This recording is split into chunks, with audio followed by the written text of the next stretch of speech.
Muy buenos días, les saluda Rodrigo Menéndez, me acompaña Bernardo Laris. Rodrigo, ¿qué tal? Muy buenos días. Don Manuel Triay.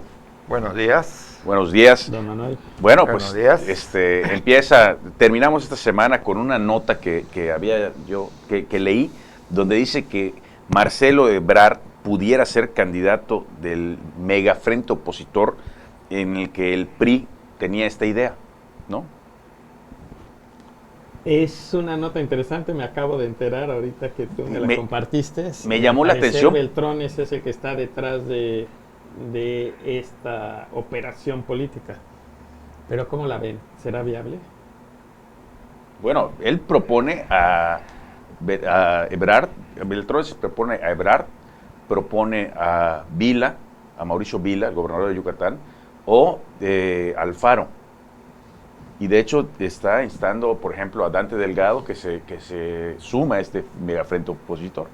Sí, aquí lo importante es, se quiere crear un megafrente opositor. O sea, el candidato de Andrés Manuel López Obrador o la candidata de Andrés Manuel López Obrador, ¿sí?, se vería contra un solo candidato muy fuerte que apoyaran todos los que están en contra. En ese sentido, jugar con Ebrard suena interesante porque es alguien que emana de la 4T. Pero, ¿qué lectura le darían? ¿Sí? Que alguien de la 4T rompa con la 4T para seguir con los lineamientos, supongo, de la 4T. Es que como va la situación política de la 4T, y yo creo que quien ha sido más reconocida y que le han dado mayor apoyo por parte del presidente es Claudia Sheinbaum. Entonces ya se ve prácticamente como la candidata, mientras que Marcelo tendrá que buscar una segunda opción.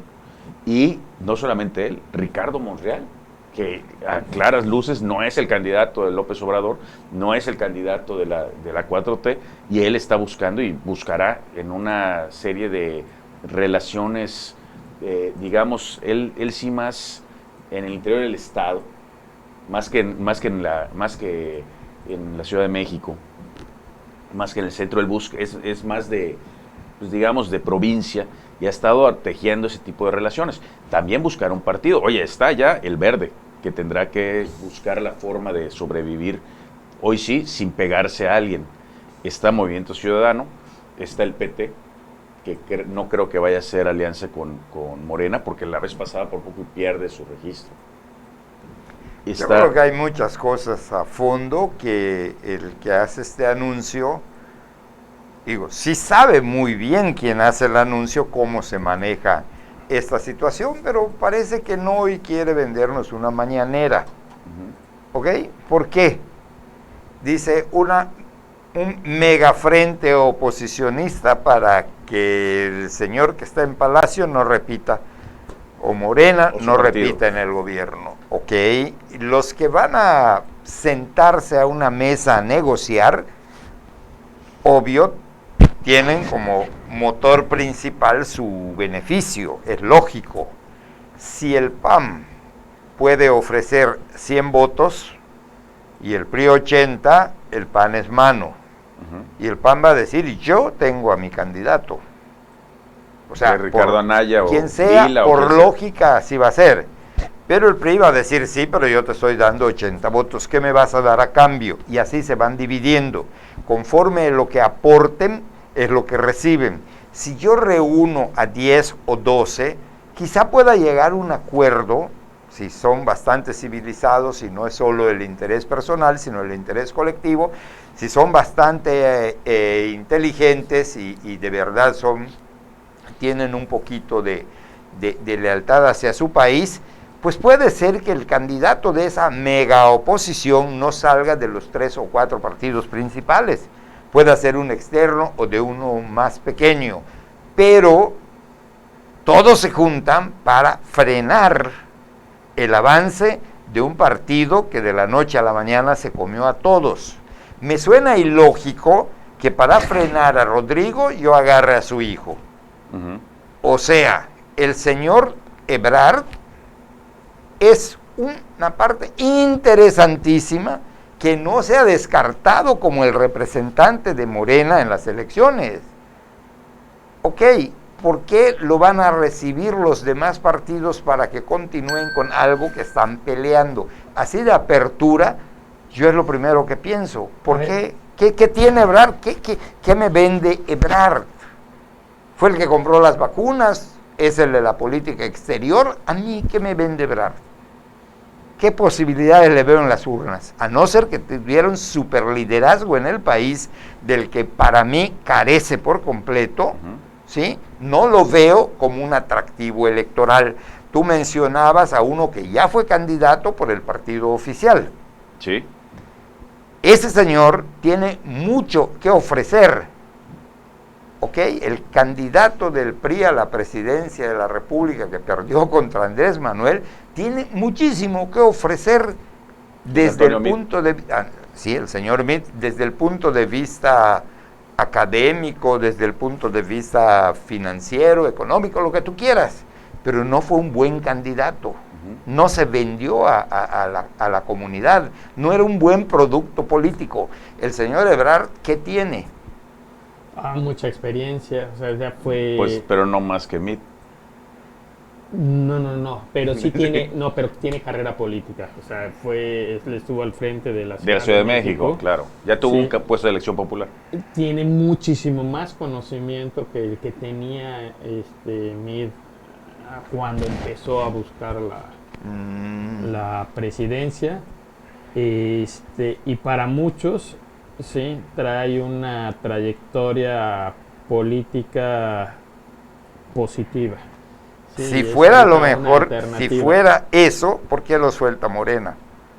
¿Por qué lo suelta Morena? Ajá. No, Morena no lo ha soltado. Aquí quien lo está proponiendo es Beltrón. Por eso, Beltrón nos está vendiendo una mañanera, algo para entretenernos, no le encuentro sentido. Puede ser, la otra es una manera de volver a meter en el juego presidencial a Ebrard.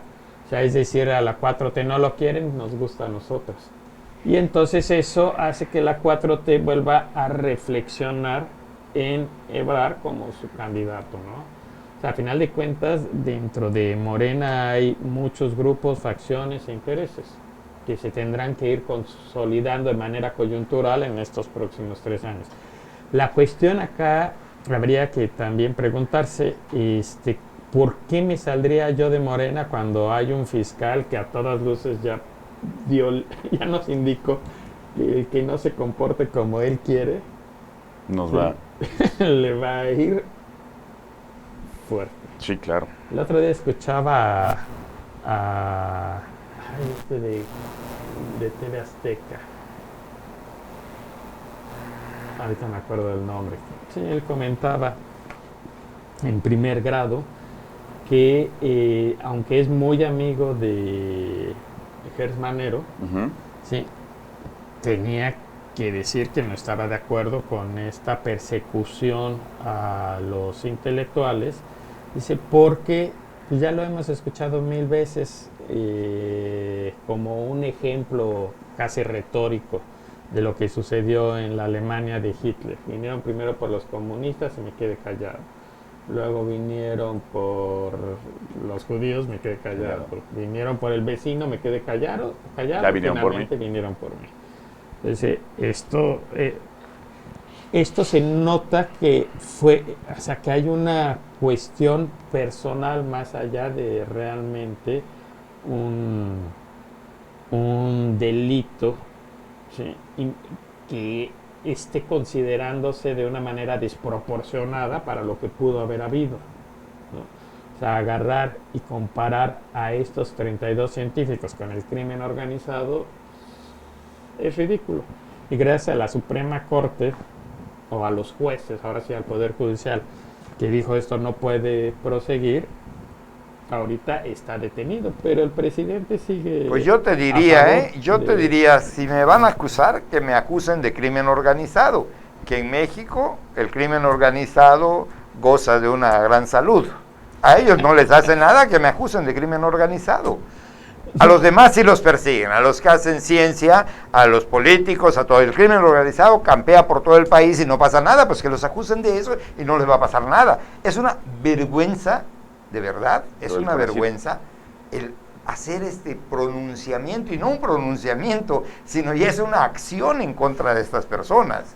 Sí, por eso en general la opinión pública está en contra. Sarmiento es Sarmiento. quien lo comentaba, decía, soy amigo de Jesús no es la primera vez tengo que decir que esto es un abuso. En reiteradas ocasiones hemos oído al gobierno federal hablar mal de los que hacen ciencia. ¿Por qué? Porque son los que me critican, los otros se quedan callados. La madre, entonces, ¿de qué se trata? Sí. Es de veras, es matar una tortolita con un butbitzón. Ustedes que no son yucatecos no saben qué es eso, pero los que me escuchan sí. Sí, es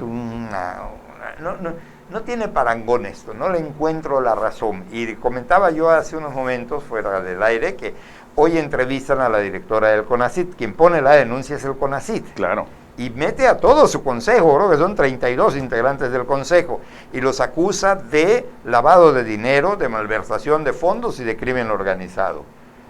Entrevistan a la señora, no sé de qué me hablan ustedes. Pues señora, sí, usted puso la denuncia. No, yo no apoyo a la 4T, pero no sé de qué me hablan.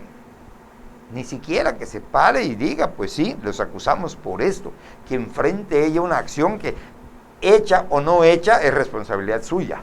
Hay una cuestión, porque podría causar una confusión cuando decías que los científicos son los que están, o los que hacen ciencia, se están oponiendo a la 4T, y no es así. No, yo no he dicho eso. El señor de Palacio dijo que son sus opositores. Sí, pero estas 32 personas que están en el consejo, y que realmente no, ellos perdón, lo que hago el paréntesis, eran las políticas, sí, pero hago el paréntesis porque culturales y científicas, claro, del gobierno. Pero para porque la ciencia en principio debiera ser apolítica, pero en filosofía de la ciencia, ¿sí?, lo que se ha encontrado, y ahí sí comparto la opinión de algunos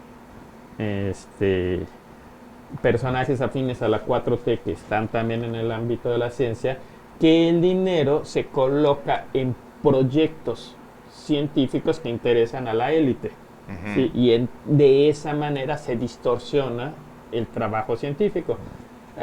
Pero ese es un rollo, es de maestría. Pero se me hace una tontería. Metropolitana, ese tema, ¿sí?, era analizado a través de una maestría porque es muy complicado, ¿sí?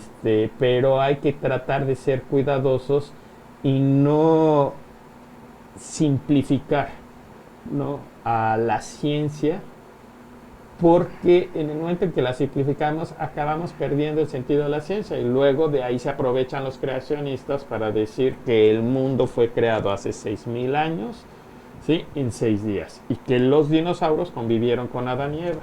No entienden lo que leen. ¿No? Eso es no entender lo que se lee. Pero te explico por qué dije yo que los acusan en contra de la 4T. Los científicos forman parte de los intelectuales del país. Sí. El señor presidente de la República se ha quejado contra los intelectuales del país porque son quienes lo acusan. Eso, contra los intelectuales, contra la ciencia. No, pero forman parte de los científicos, los científicos de los intelectuales. Exacto. Por eso hice yo esa referencia, hago la precisión, ¿sí? No que haya dicho los científicos, pero ahorita a esos intelectuales que son científicos los están juzgando por crimen organizado. Eso se me hace un exceso. Totalmente. Desacierto, y que debe prender todos los focos rojos. Estoy de acuerdo con Andrés Manuel que la élite intelectual peca de potente y todo lo que quieras. Pendenciera, y lo que se quieras. Esperaría de ellos cierta la humildad de nosotros. Los seres superiores. No. De Sócrates. ¿No? Okay. ¿Sí, Sócrates? Usted vino muy filósofo. La cicuta. ¿Le puedo explicar, ¿no? ¿Le puedo explicar esa creación que ha mencionado? ¿Sí? Así en 2 palabras. Ahí va a decir una majadería, don Manuel. Big Bang.